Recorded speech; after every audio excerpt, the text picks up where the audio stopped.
Welcome back, everybody. We have a video for you from X. The account is Wall Street Apes. And since we've been on that Somali grind, here's just a little tidbit more about how all that fraud has been going down in Minneapolis.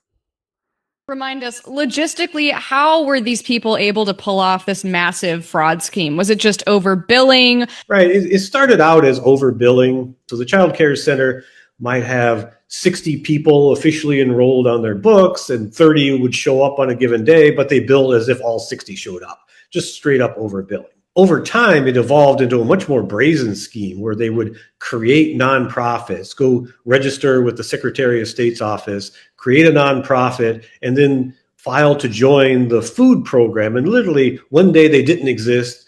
The next day they existed. The day after that, they were claiming to feed 5,000 children a day. Their children didn't exist. So you mentioned the spreadsheets where they just used a random name generator to make up names of non-existent children to show to the state, we really are feeding all these kids, but the kids didn't exist, the food didn't exist.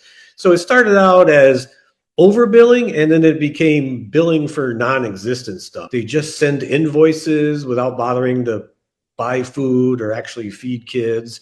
And that got extended into some of these other programs like the Housing Stabilization Program or some of these other programs like Addiction Recovery, where they're billing for services not provided, billing for goods not provided. And the government, state government, was just paying the invoices, no questions asked.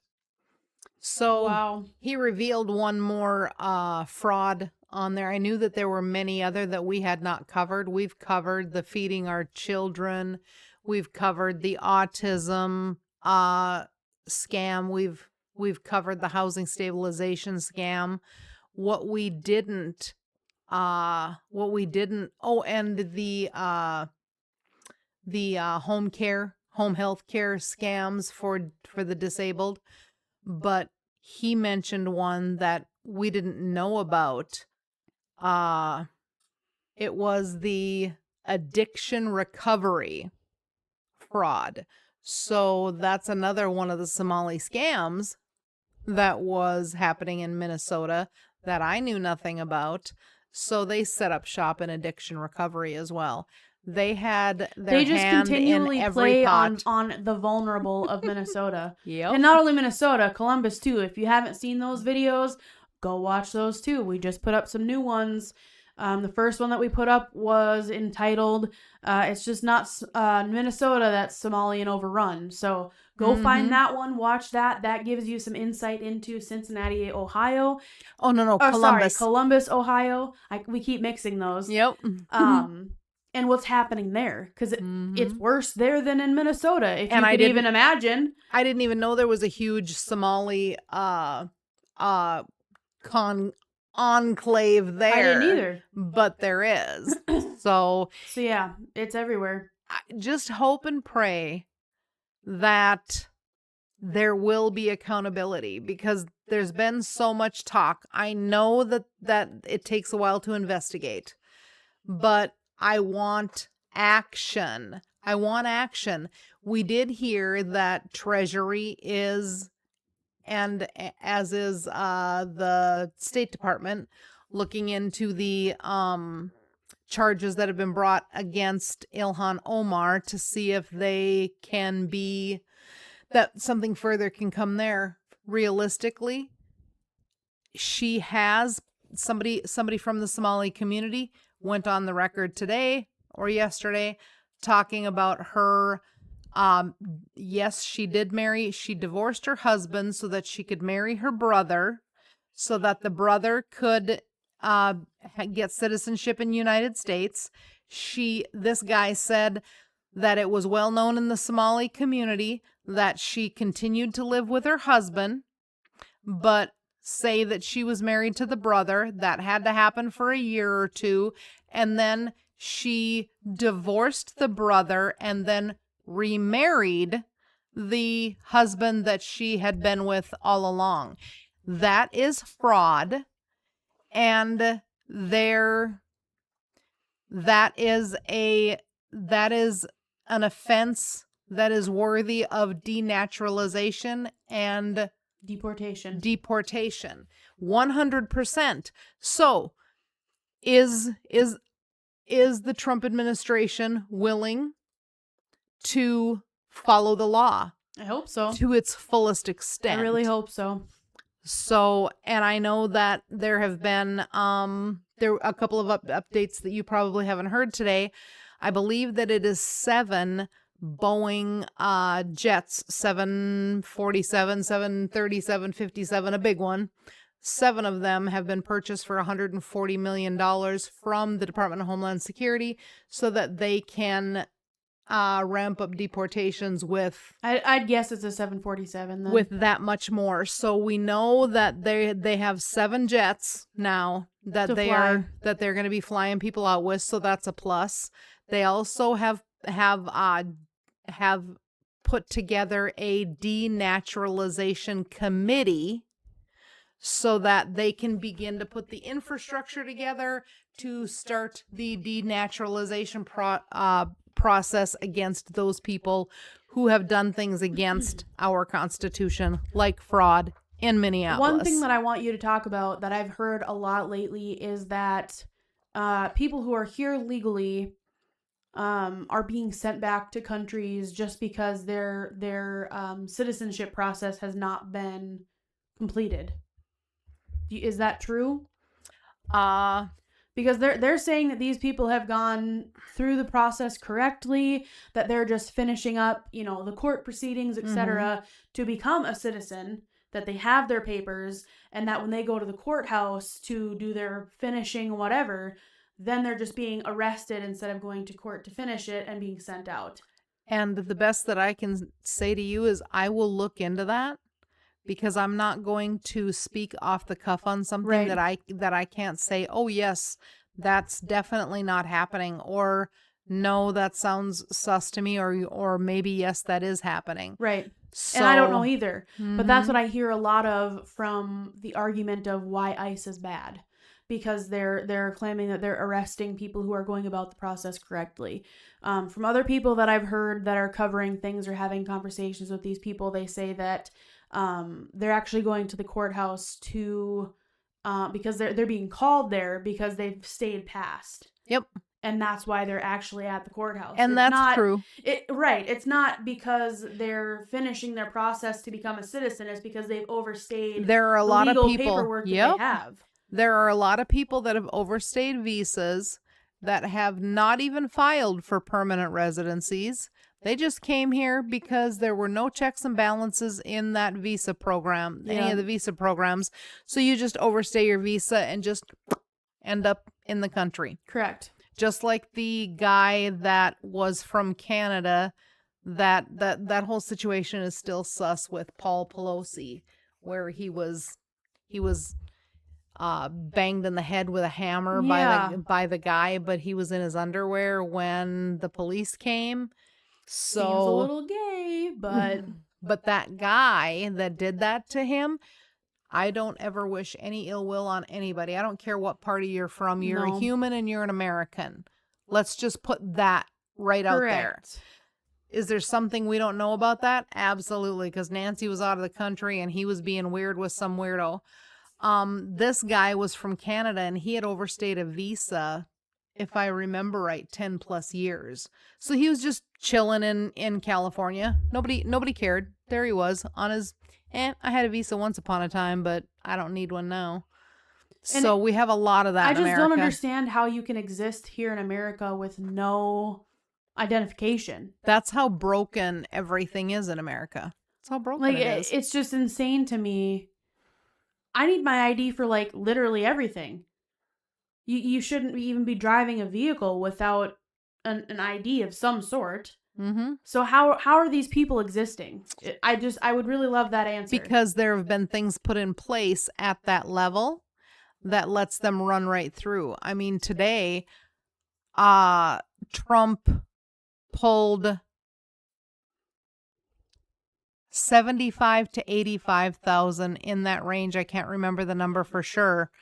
Truck drivers in America that couldn't speak English, couldn't read English, but yet they had CDLs. How are you going to drive a truck when you can't even read English? And how did you get that? That tells you that there are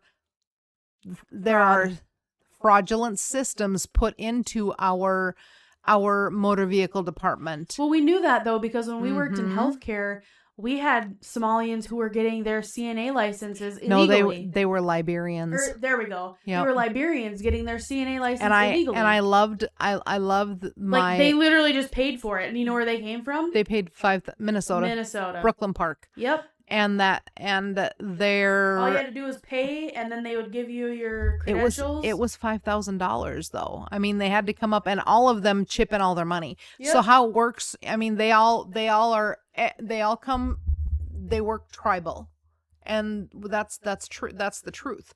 So, and I watched that with the Liberians. They all, when one person was gonna move into an apartment, that whole community came up with the furniture, the food, the getting you there, the clothes, whatever you needed, you were set up. Yep. But that means that when the next person needs it, you better be giving your money for that. So they are very, very good at taking care of their tribe. Which is great. So when you have another person that needs their CNA license, and this young man that was Liberian couldn't read to chart, and he kept asking me, what do I put for this? What do I put for that? He was great with the people. Don't get me wrong. He was great. The way his bedside manner and how he cared for them was wonderful, but he couldn't read. So that's when I asked him. But that's a dangerous thing too in healthcare, because if somebody's NPO because they have a surgery or something, or they're a choking hazard, stopped him. Correct. I stopped him with that NPO, if you remember that. Well, I don't remember that, but that's what I'm saying. Like, when you work in that kind of a setting, you understand. That means nothing per oral. That means that after midnight, this person can't have anything, no water, no food after midnight, because blah, blah, blah. And there are some people who knew none of that. Some people who have had strokes who have to have everything thickened, or they will literally choke. And so if you can't read to know those things from their chart or from their room or whatever, then that's super dangerous. So I would, right or wrong, I would help him. I would help him chart, and I would help him to know specifically what he should or shouldn't do. He had a great memory. He was young. And I would tell him what yes or no, should or shouldn't with his residents, because he took care of them so beautifully. He loved them. He cared for them. And he trusted me because I watched over him. And that's when I asked him, how did you get your CNA license if you can't chart? Yep.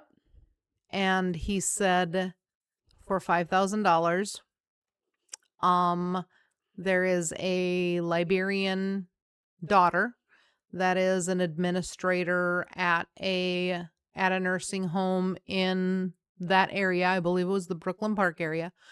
And she would have all of them test there and get their CNA there. Yep. And it was $5,000 per license. And that's how they all got their licenses. So when there's a will, there's a way. There's fraud everywhere. Exactly. And that was probably over 5, 6, 7, 8 years ago. About 8 years ago. I was going to say at least 8 to 10 years ago. Yep. Because I was in my teens at that time. And I need to reiterate that all of the Liberian is West Africa. All of the West Africans, Tanzanians, Ghanaians, Liberians, all of them took beautiful care.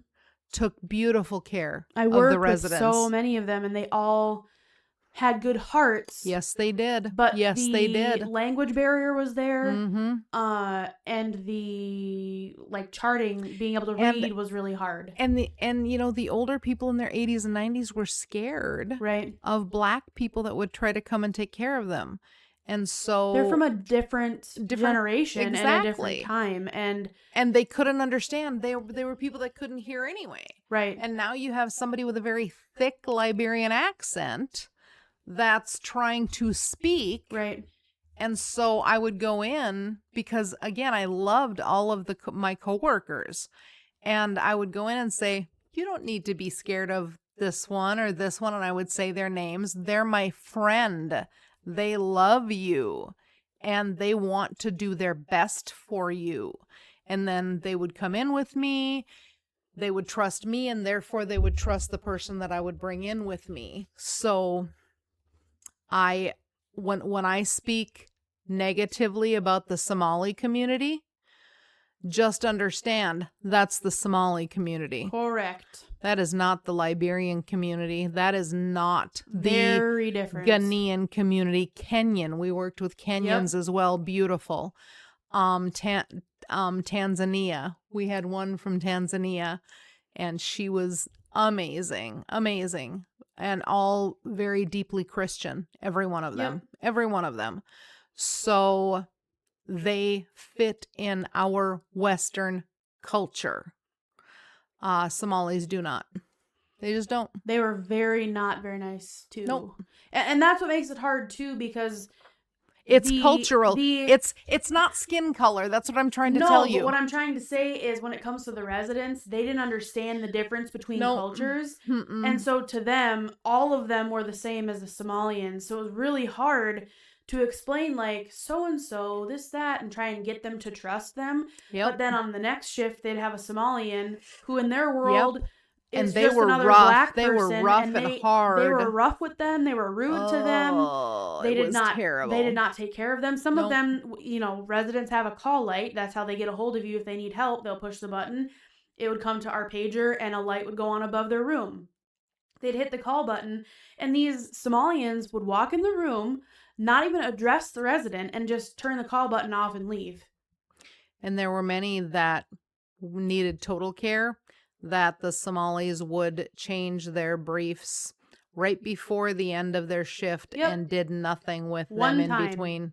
And if you work an overnight shift, and you should be changing it 3 times a night. I did report that. I did because that's neglect of a resident. And you're doggone right that I reported that, and it only happened with one culture, Somalis, working with the residents. They didn't care. They were there to do the least amount of work and collect a large paycheck. I judge people by the content of their character, their actions, their behaviors, and the fruit not of their skin. Their labor is rotten, and that's what it comes down to.